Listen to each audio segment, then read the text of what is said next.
so proud to welcome the one and only entertainer, motivational speaker, super dad, super husband, super son, super brother, and Superman, Mr. Hariharan Iyer. Give him a big round of applause and we welcome Hari. Okay, good morning. So there is a bit of a, I did not realize that if I have to do a doctor's session, I need to be a patient. So I'm just going a little treatment for my ears, so please bear with me. In case I don't hear you, if you say something, you'll have to repeat it for me. So that's the only request. Otherwise, I'm fine. And just that going through a little process. Okay, so first of all, yeah, it's getting better now.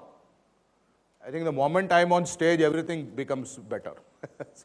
Okay, you see, we are narcissistic people, and motivational speakers are like that. So, okay, so first of all, I think it's a great honor, and it's an absolute privilege to get this opportunity to come and stand in front of such an audience and address. I think I got to know about this session about 3 weeks ago, and for the amount of money Nikhil is paying me, it's very less because I had to prepare for 3 weeks for this session.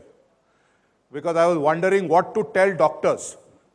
And for all you know, I'm just one of those guys who walks through your door every day, you know. And you never know, your next patient might be a motivational speaker. So, right? So I'm just a very normal guy who walks through the door of your clinic or your hospital at any given point of time. And to get such an opportunity for a common man like me to talk to all of you is an absolute honor. So thank you so much for this opportunity. And I've been very strictly warned on the timing part, so I'm going to kind of get this rolling now. So I've come up with a very audacious subject, which is what they don't teach you at medical school. Now, in case you already know about it and they taught you at medical school, I'm very sorry because I have no idea what happens inside a medicine school. Because I wanted to be a doctor myself, and just that people did not tell me that you have to pass your 12th standard minimum to become a doctor. So I didn't manage to do that, and so I had to go back to arts. You know, in our days, 1970s and 80s, when we were growing up, we were very clearly told, if you are a smart guy, you do science, and if you are not a smart guy, you do arts. You know, and if you're somewhere in between, you do commerce. I think now the trend has reversed. Smart guys are doing arts, and super smart guys are becoming doctors like you. Yeah. So, and the in-betweens continue to do commerce. So that's great. So that's something that's not changed. So we're going to look at something very interesting. Now, I've divided this little session into 3 parts. One is we're going to do a quick icebreaker, and we're going to have a little fun. Second is what I have learned from all of you, from your profession, is what we're going to talk about.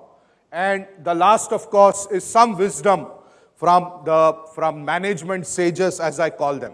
So does this look like an interesting plan for the moment? Yeah, thank you so much.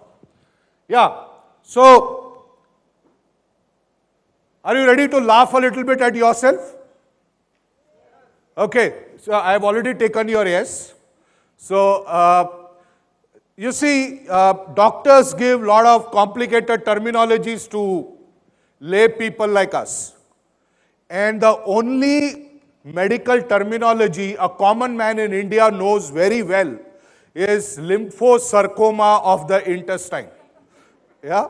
And we don't know anything more about medical terminology than lymphosarcoma of the intestine, thanks to Amitabh Bachchan, Rajesh Khanna, Rishikesh Mukherjee, and Ramesh Dev. You know, I think you're all part of that particular scene in that historic film Anand, which was released in 1971. Okay, so because you guys give us such amazing terminologies which we can't make any sense of, so I thought let me take a little revenge on all of you. And let's do a little terminology check here. Not medical terminology, something else. Okay? So let's blame it on Shashi Tharoor. Because he uses words which are more complicated than the medical language also. So let me test your vocabulary to begin with. Okay? So, what is the meaning of floxy-noxy-hilly-pillification?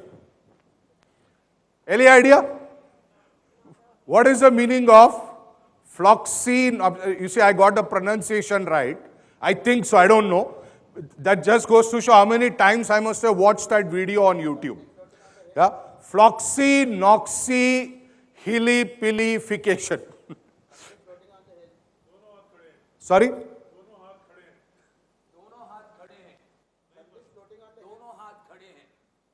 Okay. Okay. So you want to know the meaning, exact meaning, and know how to apply it? Okay. It means the action or habit of estimating something as worthless. That's what floxy-noxy-hillification means. Sometimes when you're frustrated with your patients, you can just put this word on them. You can say that, why are you giving me a floxy-noxy-hillification moment? Okay, let's go to the next word now. What's the meaning of defenestrate? Any idea? So if you don't know, just say I don't know. I like your way, sir. You put your hands up. Shoot me. I know. You know defenestrate? Yes, I know. Okay. Yeah, paying a doctor's fees. Paying. No, that might be floxy-noxy-hillification. You might find it worthless to pay so much from a patient's perspective. Okay, defenestrate essentially means to throw or push someone out of the window. So some patients behave really badly or they don't follow your advice. Tell them next time I'm going to defenestrate you. I'm going to throw you out of the clinic. Okay, ready for the next word? Yeah, this gets very interesting now. So what does agathocacological mean? Any idea? Agathocacological. It has no logic. It looks like it does not have logic, but it's a very powerful word. And agathocacological means someone is made up of both good as well as evil. So it's a combination of. So when you look at Romy, he is only good. There is no evil in him. So he does not qualify to be called as an agathocacological person. Okay, here's the last one. Blame it on Shashi Tharoor. What is the meaning of, I love this. Out of the four, I loved this one. What is the meaning of Panglossian? It almost sounds like a medical disease. What is the meaning of Panglossian? The one who takes panga. One who takes panga. Yeah, it's a very panga word for sure. Okay? So, a Panglossian is somebody who's excessively optimistic and very stupidly optimistic. So, for example, during the pandemic, we all learned that you should not be positive because then you will be termed as COVID positive. Yeah? So if you said I'm positive, then people run away from you. If you say you're negative, they love you now. That's the new positivity. So there were a lot of Panglossian elements in our country who thought COVID will happen to my neighbor, not to me. They were so optimistic, stupidly so. So that's what Panglossian means. So can we have a round of applause for Shashi Tharoor? Thank you.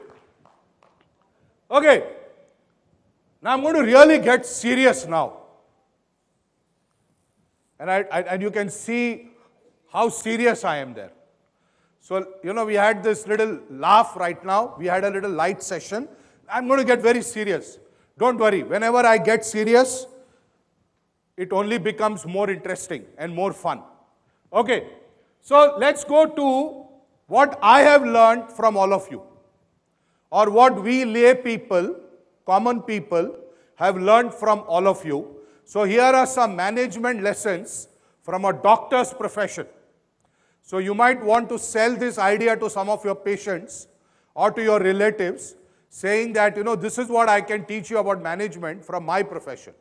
I think the first lesson I learned from all of you was, and I keep learning all the time, and we have a very famous cardiologist in our family, Dr. Ashok Punjabi. And so when people ask us, who is your family doctor? I say, we have a doctor in the family. So I don't really have to look for a family doctor. We have a doctor in the family. And we are like, anything happens, call Ashok. Go to Ashok. Meet Ashok. Just trouble him. Poor guy. And all we relatives pile on in him.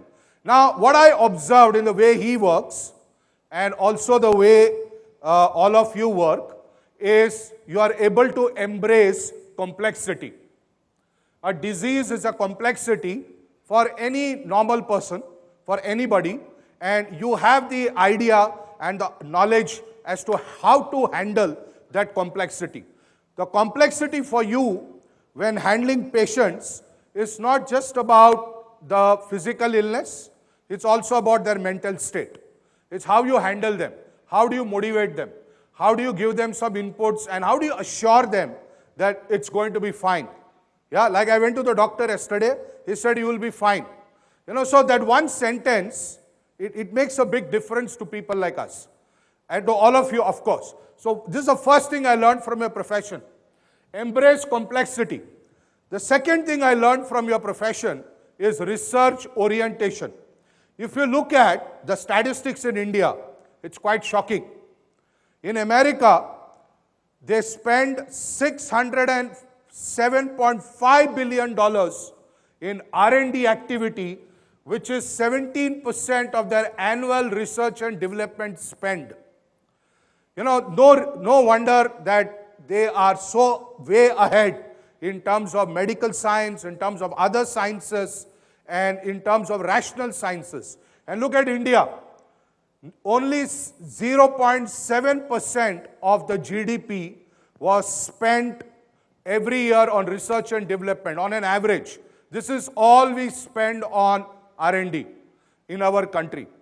And no wonder that there are so many superstitions around the kind of life we lead, because we are not so rational. You need a combination of rational and non-rational processes. So this is the second thing we can learn from your profession, which is research orientation. Third is, excellence comes from loving the boring job. That's what I learned from your profession every day. You have a set process. So somebody comes up with a certain illness, you know what are the basic things to ask, and what are the basic tests to be done, what is the basic prescription to be given, and it does not change. It does not happen as per your fancy. It's a routine, so-called boring job.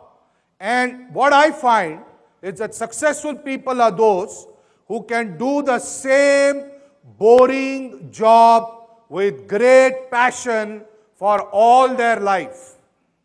Like our homemakers, I have great respect for them because they can do the same boring job all their life with very, very little expectation. They don't get paid, they don't get any recognition, and you have this great ability to do the same thing every day of your life without getting bored with what you are doing.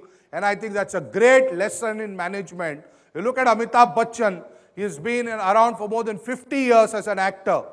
Asha Bhosle has been around as a singer for more than 75 years. Devanand, he died at the age of 88 and he was writing his last film script. S.P. Balasubramanian, and you can learn so much from films actually. He sang more than 40,000 songs in his career. It's fantastic for a gentleman who spent his career for over 40 years singing. And I'm sure all of you have so much experience. And I have seen doctors in my family or otherwise who have been doctors for 30 years, 40 years, 50 years, and they are able to do the so-called same boring job with the same passion. And that's what Bruce Lee said. I fear not the man who practiced 10,000 kicks once, but I fear the man who has practiced one kick 10,000 times. That's why this is a specialized conference. It's not that any doctor can simply walk in and be a part of this conference. A very specialized conference because it's meant for a particular stream. So that's what I learned from your profession, that excellence is about loving the boring job and doing it every day. Excellence is about composed passion. You see, we are motivational speakers. We are known by how animated we are on stage. We are known by the energy we bring to the table. But can you go and do a test passionately on somebody? Today I'm in a great mood. I just came out of Hariharan's session and I'm highly motivated. So I'm going to do a passionate blood test. It doesn't work like that. But you have passion. It does not mean that passion does not mean just outward expression of animation or energy or animatedness or energy. Passion is about your commitment, your integrity. It's about your love for what you're doing. So you are able to display what I call as composed passion. And that's what we require in life. You need to be passionate, but you also need to be composed. And I find this fascinating when I meet a lot of doctors, and I find patients are so animated, but doctors are so composed. And they're not getting carried away. I'm sure you're trained for that, but it also calls for a lot of, a self-management. It's the way you manage yourself. And I'm sure you're under a lot of pressure yourself. You never know when you might get an emergency call. Your family is on its toes all the time. You have taken an oath. So it's not easy. It's not easy. But we learn how to have composed passion from your profession. Process plus wisdom. You're all process oriented. You have to follow a process. But there is also something that comes with experience, which is your intuition maybe, or which is your acquired wisdom over a period of time, or which is a natural wisdom. I'll give you an example here. There is a gentleman called Dr. Mukhi in Mulund. He is an orthopedic surgeon. He is a specialist in orthopedics. And many, many years ago, when I was growing up, and I was in my teens, I had severe back pain. And I went to this doctor. My mother came along with me and we went to the doctor and we said maybe we should do an X-ray or something. Generally, what do common people fear? That I have to undergo some X-ray, I have to do so many tests, I don't know what it will cost, so on and so forth. Dr. Mukhi told me, don't worry, this is growth pain. You are growing up and your bones are adjusting themselves. Just do not worry, you will be fine in a few weeks. So you don't have to undergo any great tests. And as it turned out, it happened to be growth pain. And when I shared this with one of the other doctors, who has an understanding of allopathy but also does homeopathy, more of a homeopathy doctor of course, and he said, that's what a champion doctor is all about. That's the genius of Dr. Mukhi, that he clearly told you that this is the wisdom I want to pass on to you. It is growth pain. So don't worry about it. So the fantastic thing that we learn from people like you is how to apply the process, but also how to apply some common sense. And while you are applying your common sense and your wisdom, you are also following the process. Right? So that's the next management lesson that I learned from all of you. I love this. This is what you do every day. You diagnose the problem. You try to get to the root problem. You try to get to the root cause. And I picked up this fantastic lesson from this film, Jayesh Bhai Jordar. I don't know whether you watched it.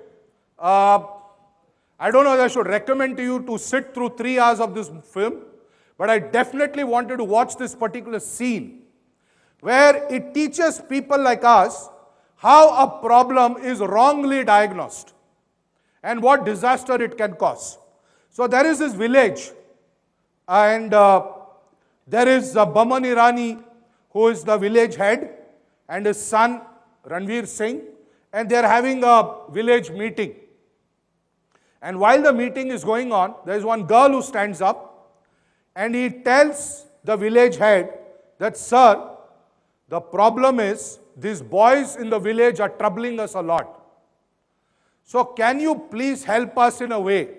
Because they tease us, they do eve teasing, they are not decent, they trouble us, we can't move around freely." So Boman Irani thinks for a while, he is a village head, and he diagnoses the problem as the soap. He says, "Ban the soap that you use. From today, all women in this village cannot use soap, because when you apply that soap, it sends out a very attractive smell, and that smell is attracting the boys. So the problem is you and not the boys." You see how problems get diagnosed in the corporate world? This is how problems get diagnosed in the corporate world. Ban the soap. You're not supposed to ban the soap. You're supposed to ban that bad behavior. But that's not what we do in life. Very often, we get the diagnosis wrong. And that's what we learn from a doctor's profession, that you have to get the diagnosis correct. And when you talk about root cause analysis, nobody knows it better than you. Fantastic. So, we spoke about some interesting words which were given by Shashi Tharoor. Then we looked at some very beautiful lessons that we learn from all of you on a daily basis. We looked at how you help us diagnose problems. We looked at how you help us with the process, also with the wisdom, so on and so forth. Now, here are some ideas from our management gurus. And I'd like to conclude with some of these points from the management gurus. Marshall Goldsmith, who wrote this absolutely amazing book, "What Got You Here Won't Get You There." I think it applies to your profession, it applies to my profession, it applies to everybody in this world. What made you somebody good at a level is not the same quality that will make you go to the next level.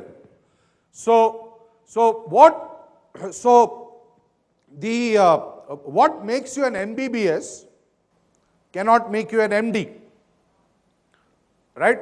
And if you want to go beyond, what made you an MD cannot make you something beyond that. So you have to keep growing ahead. You have to embrace new contexts in life. That's what, and new skill sets. That's what got you here won't get you there, says by Marshall Goldsmith. Also, I'm sharing this with you because not necessarily you need to know all this or you need to apply for yourself. But these are all great lessons to share with friends or as parents. There is a great opportunity that you can go back home and have a dinner table discussion with your spouse and your children. Atomic Habits by James Clear. This is an amazing book by James Clear. And James Clear says, too often we convince ourselves that massive success requires massive action. So I want to lose 10 kg weight in the next 2 months, 3 months. So one best way to do is to fast for 20 days. You will lose 20 kg weight, not 10 kg weight. And that will get into some other kind of trouble. So he says it's not about taking massive action. It's about improving 1%, which is not noticeable, but it can be far more meaningful, especially in the long run.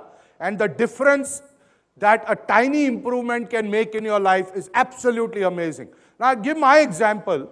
I have written 8 books so far. I'm a published author of 8 books, 9th on the way. I have written more than 160 blogs on LinkedIn and on my blog site.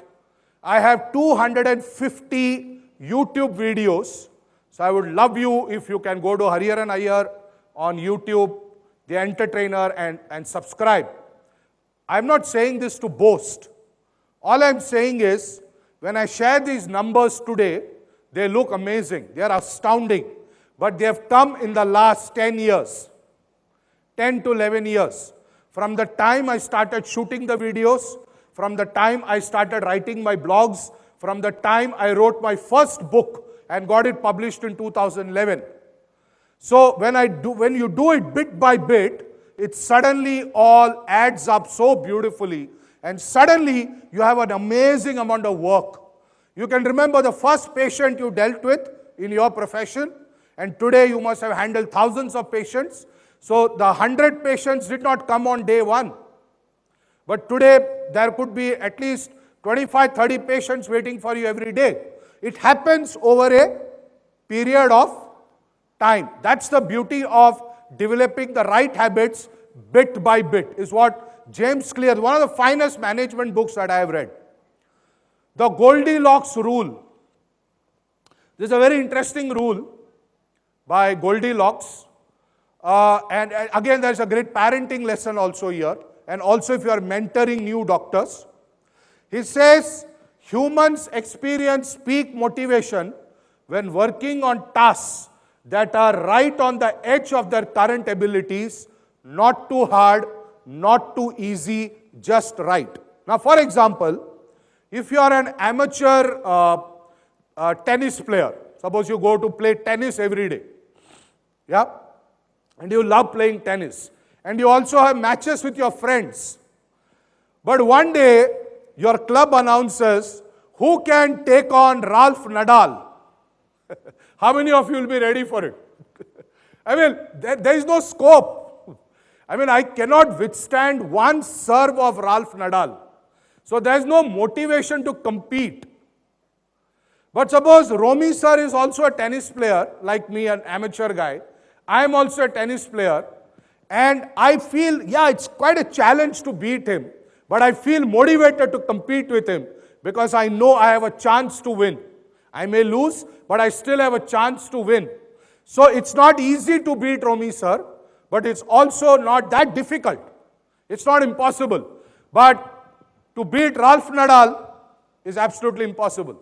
So sometimes what parents do to their children is they impose their dreams and their unfulfilled aspirations on their children, and it starts acting like a Goldilocks rule. Because the child says, you wanted to be a doctor, I want to be a choreographer. It's not possible for me to study for so long. Forget about it. You know, so you treat your patients, I'll make people dance to my tunes. It's more or less the same thing, isn't it? No, not really. I'm just joking. So what I'm trying to tell you here is, apply the Goldilocks rule in life and check out and who is good for what. That's why I have a problem with a lot of goal-setting exercises that happen in the corporate world. Because for most of them, it's like a Goldilocks rule, or at least for many of them. I could never relate with a goal-setting exercise. It was either too hard, and unfortunately, it was never easy. It was always very hard in the corporate world. Yeah? So that's what Goldilocks rule is all about. The next one is child is father of man. I'm sure you heard about this. And in many of the motivational sessions that I do, when I ask people, what is the meaning of child is father of man? They say, जब बच्चा बड़ा हो जाता है, वो बाप का बाप बन जाता है. I said, no, that's not what it means. I mean, the psychologist who invented this term, he will turn in his graveyard if we were to give these kind of explanations. Child is the father of man is a very powerful concept because it tells you your childhood behaviors or your experiences as a child have a major impact on your adult life. So many of the adult complexities, personality complexities, emotional complexities, psychological complexities, they come from your childhood. So it's all the more very painful to see if children do not get the right nutrition, they don't get the right education. There are many orphan children who do not have families, and there are within families, there are children who don't experience a great childhood. The fundamental job of a parent is not to provide money and all the comforts and send them to the best college in the United States of America. It is to fundamentally first make them feel happy in life and who they are. And I'm sure all of you will agree, if you are happy, you are a little stress-free, which essentially means you'll be physically fine. Right? I mean, it's absolute common sense. But that's what people miss out in life. So we have to ensure that when we are also dealing with adults, to understand their childhood background. It does play a role in what they go through in their adult life. It happens to all of us. And nobody can ever have a perfect childhood. That's fine. But at least 60-70% it should be great, so that I have good memories of my childhood. So that's what child is the father of man means. Cognitive dissonance. The only reason I'm using this term here is to impress you with my intellectual ability. There is no other reason. You see, we have so much complex when we deal with doctors. So I'm trying to impress you. Okay. So for many years, I did not get this term at all. I was not able to understand. But as I was researching for this session, I came across this theory of cognitive dissonance. And I found it very interesting. It simply means people experience discomfort when they hold conflicting beliefs or when their actions contradict their beliefs. So I'll take two examples here. I'm a secular guy. That's what I believe. But if my child were to marry outside the community or outside the religion, I will object. So my actions and my beliefs are at variance. So that is cognitive dissonance. The best thing about the Western world is how they can give a sophisticated terminology to something as simple as not allowing your child to marry outside the community. It happens every day in India. So we live with cognitive dissonance. I don't know for how many years we've been living like that. Second simpler, even simpler example is, I don't believe that smoking is good for health. Smoking is injurious to health, but I'm a chain smoker. So my actions and my beliefs are at variance. So your patient, many of them must be having cognitive dissonance. They know that they have to follow you, but when they go home, they will do exactly what they want to do, against your advice. You would have said, don't eat this, don't do this, but they would exactly do that and come back and say, these medicines don't work. So it's actually not a problem with the medicine, it is a problem with their psychology, which is cognitive dissonance. Right? Now, I want you to guess which management guru would have come up with this theory called rice and water theory. Any guesses? Is it Marshall Goldsmith? Is it James Clear? Is it somebody else?